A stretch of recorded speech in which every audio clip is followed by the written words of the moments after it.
But you ever had a dream? Ever had a dream? Someone tell me a dream that you have. Something that you, I think I'm on. A dream that you have, oh, no, I was not turn it off. A dream that you have for your life, or something that you, maybe it's already come true. You graduated, that was a dream at one time. And is there a dream anybody has that one day I hope I can accomplish this, or something God led me to do? Yes, ma'am. A dream you have. I want to be able to play the piano the best. Are you practicing? Yes. Okay. My dream is to play the guitar, but I'm not taking any lessons. I'm just hoping that one day I'll wake up and start playing. It's not going to happen. Which I'm actually doing. As long as you're practicing and striving for it. Yes, sir, Joshua. Special effects, all right. Cool stuff. Yes, ma'am. They have apps for that. To be a nurse, all right. A lot of. I'm grateful for those that are in the nursing field, and they are in the front lines per se, and easily affected by this virus. Yes, ma'am. To be a wife and a mom, it's a dream. It's a good dream. Anybody else? One more. Guys, anybody else? Yes, ma'am. Very great. Visit every country in the world. To visit every country in the world. How many more you got left? A lot. Oh. And so we all have dreams. Some are God-given dreams. God can lead you in a certain direction. That can be a God-given dream. Sometimes we have selfish dreams. We all have selfish dreams. I have some dreams that I would consider would be selfish dreams. I'd love to own a dirt bike. I think God's leading me to buy a dirt bike. But my dream would be to own another dirt bike sometime in my life, and then teach my boys how to ride dirt bikes and have them do. It's for family time. That's what I'm calling it. When I buy them, and I come home and let my wife know I bought them, it's for family togetherness. Is why I bought them. But I have dreams of my own. But then, oops, she saw me. But I also have dreams that are God-given dreams that God has placed in my life. And God's given me children, and I have dreams for them one day that they would serve God with their life, and they would see mom and dad serving, dad and mom serving God and enjoying it, and the blessings of God. I want them to see that and want to carry on in that tradition or that relationship with God. We're going to look at Joseph here, who had some dreams. Look at something that's about his dreams. And it kind of goes along with what we're experiencing here today. Genesis chapter 35, look at verse number 5. No, Genesis 37. Genesis 37, verse number 5. And Joseph dreamed a dream. Genesis 37, verse number 5. And he told it his brethren, and they hated him yet the more. Okay, now picture this. I don't want to use the word hatred, the irritation that you have right now towards your siblings, because you've been more together in the last month than you ever have been before, okay? That is just a hint of the irritation that these brothers had for their younger brother Joseph. Okay, they hate this kid. The word hate is used several times in this passage we're going to read. They cannot stand him. And he dreams a dream, and they hated him yet the more. Meaning, they already hated him. Now, they've just added another level of hate to their hatred for their brother. Verse number 6. And he said unto them, Joseph said to them, Hear, I pray you, this dream which I have dreamed. For behold, we were binding sheaves in the field, sheaves of wheat. And behold, my sheaf arose, and also stood upright. And behold, your sheaves stood round about and made obeisance to my sheep, or they bowed down and they gave reverence to my sheaf of wheat. Verse 8. And his brethren said unto him, Shalt thou indeed reign over us, or shalt thou indeed have dominion over us? And they hated him yet the more for his dreams and for his words. And he dreamed yet another dream, and told it his brethren, and said, Behold, I have dreamed a dream more, and behold, the sun and the moon and the 11 stars made obeisance to me. And I told it to his father and to his brethren, and his father rebuked him. And I told it, no, and he told it, right? He told it, that's not right. And he told it to his brethren and to his, verse number 10. And he told it to his father and to his brethren, and his father rebuked him and said unto him, what is this dream that thou hast dreamed? Shall I and thy mother and thy brethren indeed come and bow down ourselves to thee to the earth? And his brethren envied him, but his father observed the saying. Let's pray. Lord, I do so thank you for these young people. Lord, one thing that's done in my heart these last several weeks is just help me understand how much I appreciate them and just the interaction I get to have with them every single week, and the workers here at Teen Church, and just the privilege that we have of gathering together. Lord, thank you for those that here that maybe even had to rearrange their morning a little bit here to be here in this service today. I pray you just use this time that we have here to be encouragement and a help to us through your word. We ask this in Jesus' name. Amen. And babe, you can have the kids watch the junior church if you want. Or on your phone, they can watch junior church instead of watching this afternoon. Joseph, if you look, Joseph is one of my favorite Bible characters. I have often studied the life of Joseph over the years, and I enjoy him. But he is a perfect picture of Christ when you look at him and different qualities that he has. And he was hated by his brothers, which also was Jesus. John chapter 1 said he came unto his own, and his own received him not. His family, Jesus' family rejected him. His hometown rejected him. Those he loved rejected him, just like with the case of Joseph. He was beloved by his father.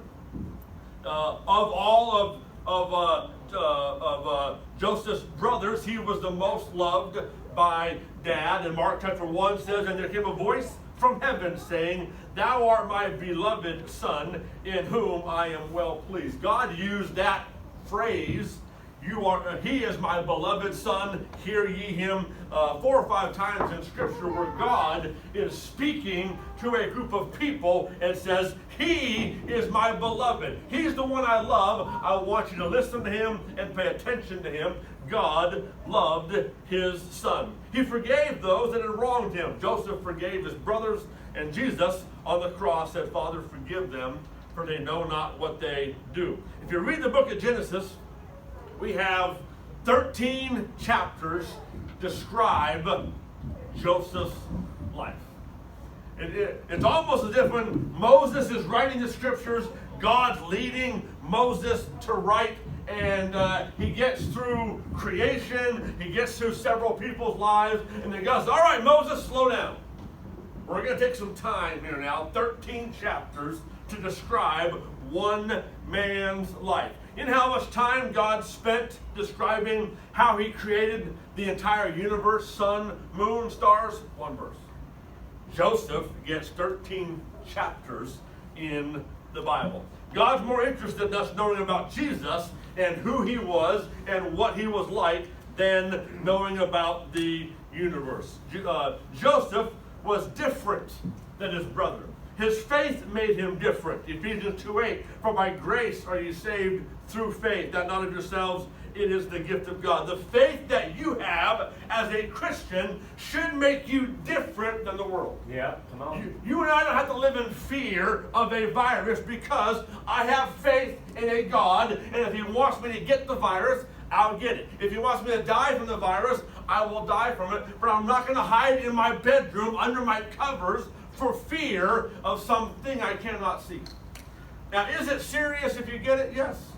In fact, I may have a video. I asked Brother Kenny Baldwin, Pastor Kenny Baldwin, to him and I have been interacting a little bit since he got this virus, and I found a picture the other day that I took of him and his wife the first time I met them, as I was looking for some pictures of Brittany. In fact,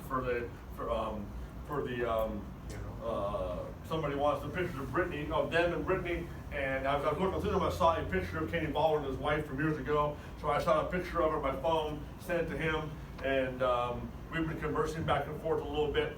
But I've seen a couple of testimonies of him. He got the virus, and his words were, I was on my deathbed for several days. He was praying to God, please let me live through this. And they had him on a ventilator, and he was finally released, and every day he is still gaining strength. He has been able to preach since this whole thing happened. So yes, if you get it, it can be. But if you'll talk to Brother Kenny Baldwin, he'll tell you all the things that God has done in his life and in his church through the difficulty of him getting that virus in his family. It was a difficult thing, but God showed himself strong. But he had the faith to believe that God has me here in this position for a reason, and I'm going to trust him through it. Didn't get mad at God and blame God, but our faith ought to make us different. Right. His fashion made him different. What fashion did he have that brothers did not have? Someone tell me. He had a special coat. And that's one of the reasons why his brothers hated him. Every time he walked by in that coat just showed his brothers the love that Dad had for him that was more than love that he had for them. And his coat, his fashion made him different. Brother, we talked this morning, Brother Humphreys mentioned it this morning. Our fashion ought to be different in the world. We your fashion, the way you dress, tells others what you think about yourself and how you value yourself. Our fashion ought to be different. His future made him different. Because of these dreams that he had, he dreamt that one day his brothers would bow down to him, and he didn't know all the details, but his future would be different than his brothers. He would have a position of leadership, whereas his brothers would not. Thank God, you and I, our future is different. Amen. That's one of the reasons why I can walk through a store proudly without a mask and not live for fear, because I know if I catch this stupid virus, okay, so I die and go to heaven. Big deal. It doesn't scare me, and I'm not gonna. It amazes me people walking around in their car or driving around in their car by themselves with a mask on, and it doesn't make any sense whatsoever. But his future made him different. His forgiveness made him different. You know, forgiveness is probably one of the hardest things that you would have to do every single day. When you're at home and your family's kind of been cooped up for a little bit, and your brothers and sisters, it's hard to forgive each other sometimes. We hold a grudge. You know, I was angry at you yesterday. I'm going to continue to be angry at you today. You've been touching my stuff and doing whatever it is you've been doing. And our forgiveness is not easy, but it will make us different. He forgave them. He was misused. He was misunderstood as he was in Potiphar's house and tried to do what's right. He was misunderstood and he was misrepresented, yet he forgave those that were around him, staying with Jesus Christ. His dreams made him different. His brothers resented him for his dreams. Can you imagine? Okay, you're the oldest or one of the oldest, and your younger sibling comes to you tomorrow. Hey, God told me something. One day you will worship me. One day anything I say, you will do. And your first reaction would be, get away from me, punk. I don't want to see you anymore. Get out of my room. And that's the same, which is a totally natural reaction when a younger sibling looks to you and says, you will one day worship me and bow down to me. Nobody would believe that, and his brothers didn't believe it. And I can probably, I don't know for sure what Joseph's, how he told his brothers, if it was a prideful thing or not. But it would be if it were me. Hey, one day, you're going to worship me. You better be nice to me. Because one day, you're going to wish you had, man. I don't know if that was Joseph's attitude, but his dreams made him different. Let's look at his dreams for a second here. His dreams, number one, they were special dreams.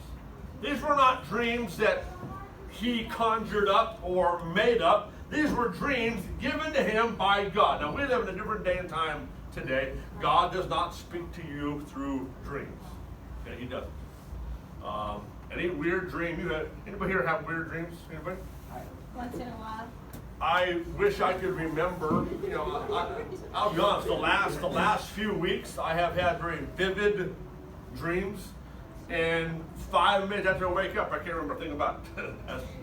That's my problem. But there's been many times my Maverick has been going through a growth spurt or something, and he wakes up, his legs and his feet hurt him, and we can have a standing rule at our house.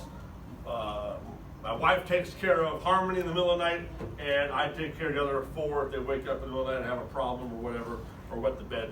And that's my job to take care of him. So when Maverick comes in and he's crying because his legs hurt, I'm the one that gets woke up. And there have been several times the last few weeks where I've worked, why did you wake me up? I was in the middle of a really cool dream. I was doing something cool, and I wanted to see how it was all going to work out. And one time I was in a fight. I don't remember who I was fighting. I remember being in a fight. I want to know how it turned out. Maybe it is a vision of the future. And I want to know who to watch out for.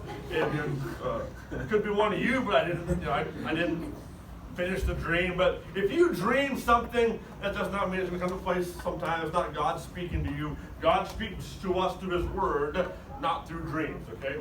Domino's may speak to you through dreams, or Gallo's down the road with a bad taco, but God does not speak to us through dreams. But these were special dreams, God-given dreams that God gave him, and they meant something to him. He wasn't trying to make a name for himself. These weren't prideful dreams. They were special. Number two, he told his dreams.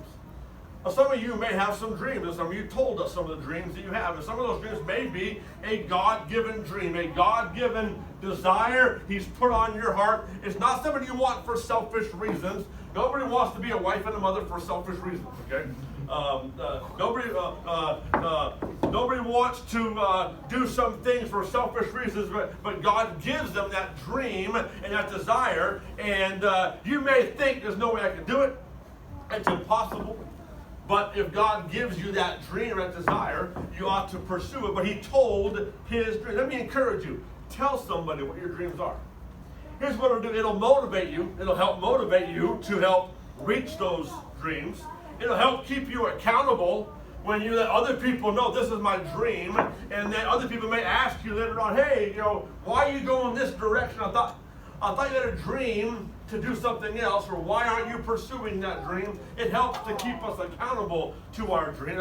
I was thinking the other day of some dreams that I've had over the years of achievements I wanted to make or whatever it was.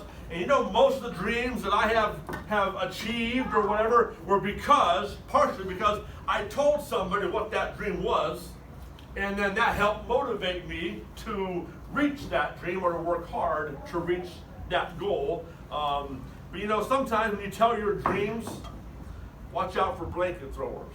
What blanket throwers? Those will come to try to discourage you. You want to be a mechanic? There's no way. There's no way.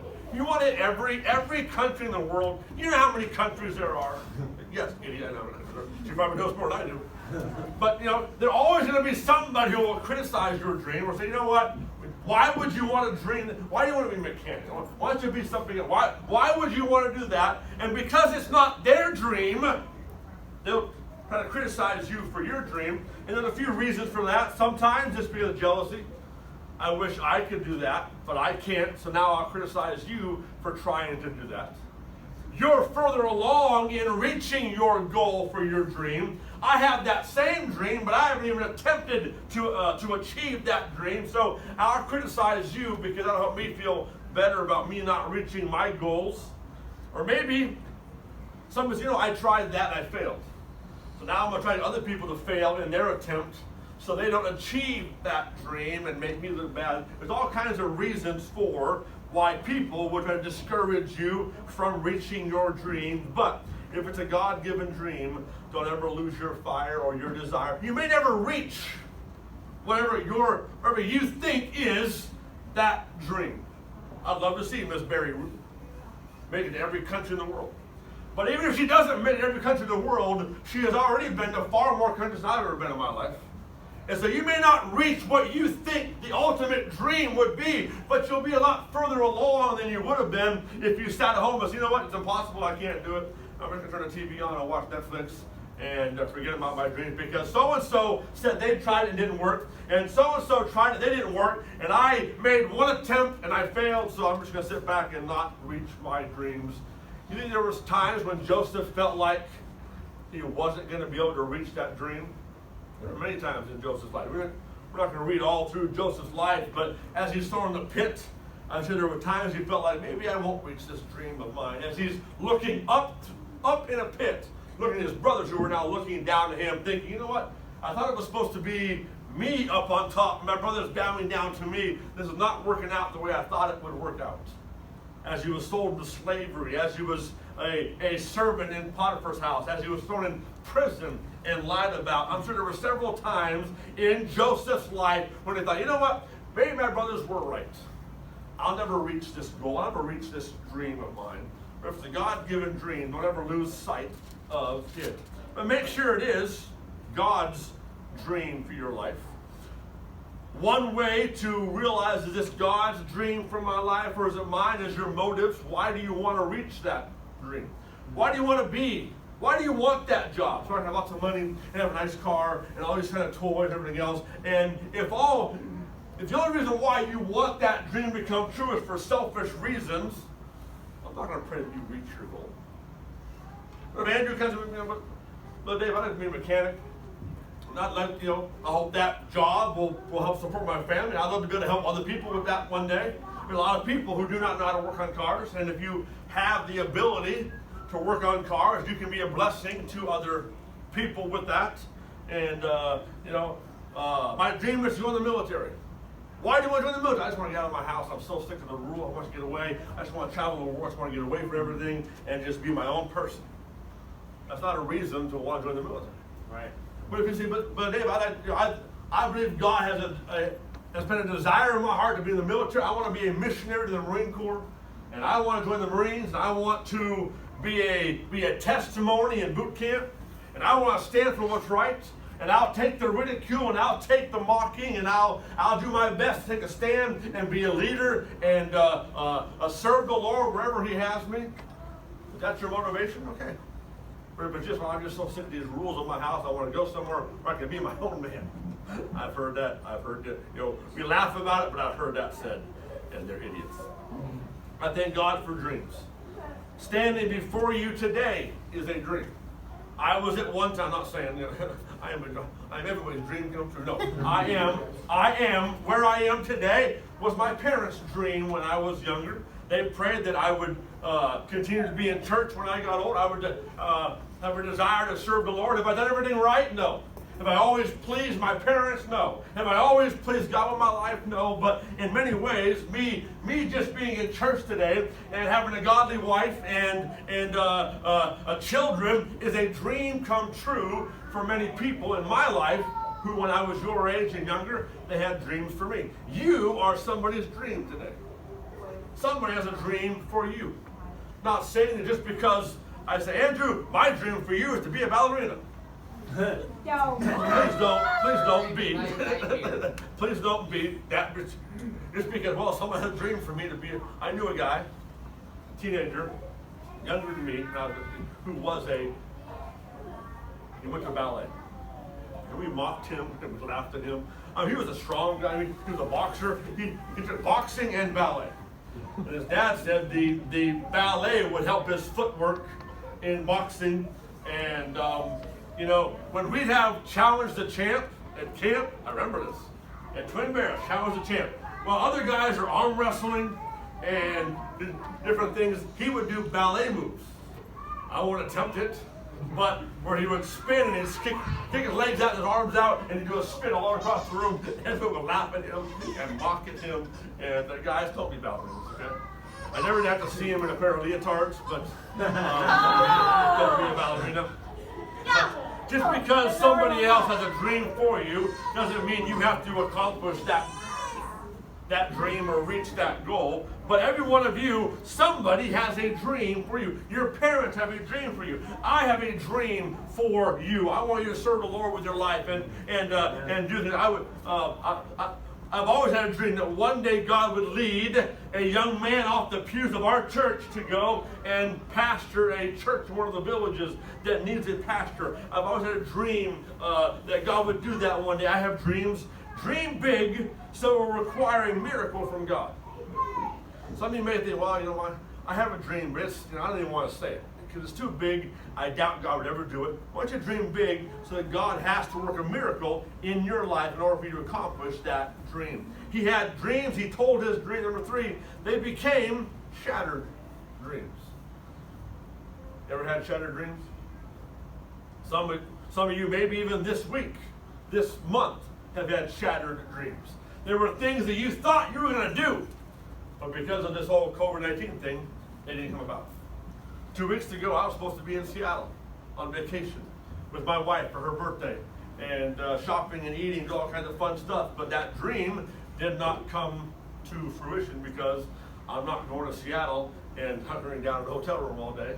I'm going to go do something. So that dream did not come to pass. There are some who had dreams of graduation parties and senior events this last year for school. They've been looking forward to those for 12 years, all through their school years, and they're looking forward. In my senior year, we're going to have not as many classes and have all kinds of parties and fun days and senior skip days, and guess what? All those dreams got shattered this last month. There's some that had dreams of weddings that either didn't come to pass because of COVID, or it didn't quite happen like they thought it would happen. Some had weddings with the justice of the peace or the mayor and just a couple of people because people couldn't gather. And a lot of people, because of what we're experiencing, have had dreams that they had that were shattered. Joseph didn't lose his dream just because at times it seemed like when he's in a pit, he's walking behind a train of camels and souls a slave. When he finds himself as a slave in Potiphar's house or in prison, he could have very easily lost his desire to reach that goal and said, God, you've forgotten about me, I'll forget about you as well. Shattered dreams will sometimes make you a better Christian. Shattered dreams will often lead you to God's will for your life. There's things in my life that I can look back on that I can say that was a shattered dream. But if that hadn't happened the way it happened, I wouldn't be where I am today. I wouldn't have the family I have today. I wouldn't have the blessings I have today. So sometimes God has to take some things and, in our eyes, break some things in order for us to continue to follow Him and reach the goal that He has for us. I had dreams of having a carnival in 2 weeks. That's not happening. I don't know if we'll have it this summer, maybe move it. I have dreams of having camp. By the way, camp is still scheduled for the weekend of a Memorial Day. But see what happens right now. They have a limit of 20 people, and I'm not sure if the camp will rent to us. They don't increase that, but we're still having camp. Whether the Kirchners will come or not, we'll find out this week. Dan's going to call me this week when he figures out what all has going on. But, we all have some things that we were kind of hoping to do, but because of this whole thing, our dreams were shattered. Sometimes being faithful in hard times can hurt temporarily, but God has an ultimate plan. 2 Timothy chapter 3, verse 12, yea, and all that will live godly in Christ Jesus shall suffer persecution. Now, I'm not saying that we have suffered persecution through all this, but anytime you want to live for the Lord, there's going to be times when you look at your life and wonder, God, why is this happening? Why are you allowing this to happen? All teens that will live godly in Christ Jesus shall suffer persecution. All preachers, all husbands, all wives, all people, all single adults, everybody that will live for God, there will be times when you will suffer persecution. And some dreams that you had. There's been times I got jobs, I thought, this is going to be an easy job, and it's going to be a great job, and everybody will love me here. Didn't always work out that way. I had one guy that hated me because the boss allowed me to get off on Saturday and Sunday for church and bus route. He could not stand me. How come the youngest guy here gets all these special privileges? And he would mock me throughout the day. And I didn't curse like he did. I didn't talk like he did. And he would mock me. That's right, the boss liked me more than I liked him. So that's why I got special privileges. But Joseph stayed faithful even in the hard times. And you stay faithful. You stay faithful to God. And the ones that mock you now for staying faithful, there will come a day when they find themselves in a heartache and they look across and they say, you know what? There's one that's still been faithful to their God. There's one that's still doing what's right. Maybe they can be a help to me. Brother Humphrey's mentioned this morning a guy that mocked him on the job site because he didn't curse and everything else. And then when that man got into trouble, running from the law, all kinds of stuff, he turned to the Humphreys for help and advice. Eddie Sweat was sitting right down here this morning in RU class, and he has been coming faithfully. And there was a time when he mocked me and what the stand that I took. There's a time when his friend Dwayne Haley and I was trying to work with Dwayne, and I have been cussed at by Eddie for trying to help Dwayne. Why don't you leave him alone? Why don't you let him just be his own man and live the way he wants to live? I've been cussed at by Eddie, and today he works for me. Today we work every single day together. He's apologized to me over the years. I didn't, I was wrong and all that kind of stuff. You remain faithful. Those that today may not understand what your dream is or what God's doing in your life, there may come a day when they'll turn around, they'll come back to you, and they'll looking for someone who has been faithful. Number 4, and we'll close. In the end, his dream came true. There was a time when it seemed like maybe his dreams that he had would not come true, but God worked it all out. They worked out just as God had showed him. Sometimes God allows our dreams to be shattered in order to test our faithfulness. How serious are you? Let's allow this dream to appear like it's been shattered. Let's see how faithful you are. God's going to plan, even in this whole stupid COVID-19 thing, God's going to plan. Many of you shared things that you have enjoyed through all this. I've enjoyed the family time. I told my wife a while back, we've eaten more dinners around our dinner table this last month than we had years prior. Because we have other things going on. We don't normally eat dinner at my house on Monday. We don't normally eat a family dinner on Wednesday because of services. We don't normally eat a family dinner on Friday because Lindsay goes to RU. It's usually a fast meal. But for a while, every single night we sat at our dinner table and prayed together and ate together. That was something that if it hadn't been for this whole thing, we wouldn't have had a chance to do. I don't know about you, but I enjoyed the drive-in service. I've lived 42 years, never been to a drive-in service before. And I didn't like the fact that we couldn't all meet together, but I thought it was kind of fun and I enjoyed it. It was a memory that my kids will have the rest of their life and I will have. And there's just some things that we've been able to enjoy. I've been encouraged to see those that have remained faithful through all this, and those that have been encouragement to me. We've been able to get some maintenance done around the building that we wouldn't have been able to get done if we'd had people here every single day, all day. And I've gotten some projects done at my house that I wouldn't have been able to do if I hadn't had the extra time and that kind of thing. I'm enjoying my Sunday mornings. For years, I think it was 3 or 4 weeks ago, I told my wife as we were driving, I said, you know what? I said, I don't remember ever driving my family to church on a Sunday morning. My Sundays are a little different. I get up early, I leave my house, I'm usually in the truck heading out of my house between 5 and 5:15, and I drive through my bus route and pray for my bus route, and I go to the church here and open things up, make sure everything is working, and all the air is on, that kind of thing. Go to Safeway, get my donuts. I do a little bit of studying for that morning and reviewing the lessons I have to teach, and I pray through my junior high boys class attendance sheet. I pray through the teen church attendance sheet, and I just spent some time alone with God. But because of this whole thing, I didn't have bus route in the morning. I wasn't teaching and preaching in the morning, so I just kind of been home. And my poor wife, I kind of realized, I kind of gave me a new perspective on what all she has to go through on Sunday mornings.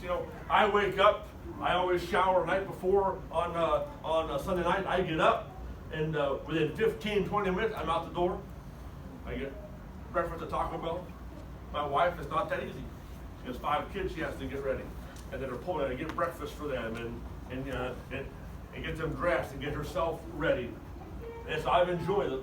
This last few weeks, I told her, hey, you get ready, you take care of yourself, the kids are mine. I'll get them up, I'll get them breakfast, and I'll get them dressed. I did have to ask her for some pointers this morning. How do I do this with Harmony? What goes on top, what goes on the bottom? I have no idea. And she had a wipe out this morning. I wanted to give the kids back to my wife this morning. I was holding her, something didn't quite smell right, and so I went and changed her, and as I pulled that back and lifted her up, lifted her up, and just kept on going. Oh, man. You want her back now? Please take her. But, I've enjoyed that time with my family, and there's, even though chaos is all around us, I don't watch the news. Every once in a while, I'll turn on at night and watch Fox News. But for about 3 weeks, I shut down Facebook altogether. And as far as I was concerned, COVID-19 didn't even exist. If you're not watching the news or listening to social media, whatever else it is, except for a bunch of wannabe surgeons walking around the stores, I didn't even know COVID-19 even existed because I just wasn't. It didn't bother me. But I've enjoyed those things. God has a much bigger plan than what you and I see. There may be some things in your life maybe you were hoping for, maybe some things in your family, and maybe tragedy has taken place, and it seems like, this is not how I dreamed it would be. This is not how I wanted it. I prayed with the Saunders family this last week. This is not the way they wanted things to be. They were hoping that they'd get to Arizona and find some help for Brittany, but God had different plans. I don't know why. All we can do is trust in God. God has a plan, and that God will do something even greater than he would have done if he'd have left Brittany here on this earth. John 3:16, for God so loved the world. That love brought about some dreams. You know that? He loved those disciples. Jesus worked with those disciples. He taught them, and they had dreams of one day serving with Jesus and ruling and reigning with Jesus. They had dreams that he gave his only begotten Son. Dreams shattered. As the disciples stood there and watched him die on a cross and thought, we had dreams. We had plans. This is supposed to keep on going. We're supposed to continue to learn from you, and we're going to rule and reign with you one time. Even though Jesus told them repeatedly what would happen, in their eyes, they weren't listening, they weren't paying attention, and their dreams shattered there on a cross. They all gathered together to kind of mourn and figure out, what are we going to do now? What's going to happen? But whosoever believes in him should not perish but have everlasting life. If it hadn't been for that shattered dream of theirs, you and I wouldn't be able to be saved today. No one in this world would be able to be saved. Because God had to break some things and shatter some dreams in order for you and I to enjoy what you and I get to enjoy every single day. I would encourage you, if God's given you a dream, don't lose that dream. Now, God may steer that dream a different direction, or God may bring leadership in your life, your parents, your pastor. God may use scripture to kind of change the direction of that dream. I had a dream one day. I wanted to work with my hands. I wanted to get dirty. I used to work at Safeway. As a teenager, I had to wear a white shirt, a tie, black slacks every single day to work. I never called them legalists. Never said, how dare you control what I would know. That's the rule. You had to wear it. I think if I had been forced to wear a mask, I'd have quit. But anyway, but I had a dress code I had to wear, and I'd come home clean every single day. I remember thinking as a teenager, I want to get a job where I get dirty. I just want to get a job where I get dirty and come home and have to take a shower every single day and I'm filthy. That's the kind of work I wanted to do, and I had dreams of doing that the rest of my life. And guess what? I had different plans. But God being the steer, my dreams a different direction. Now, if I choose to get dirty, I can get dirty. Or I can have Mark and Kai and Andrew come over. I can tell them what to do and watch them get dirty. But sometimes God steers you a different direction and changes your dream. But sometimes God shatters those dreams. Just trust him. God will work things out together for good. But don't ever lose that dream that God has given to you. And trust him through this whole thing. It'll all be over one of these days, and we can get back to normal. Let's have every head bowed, right closed.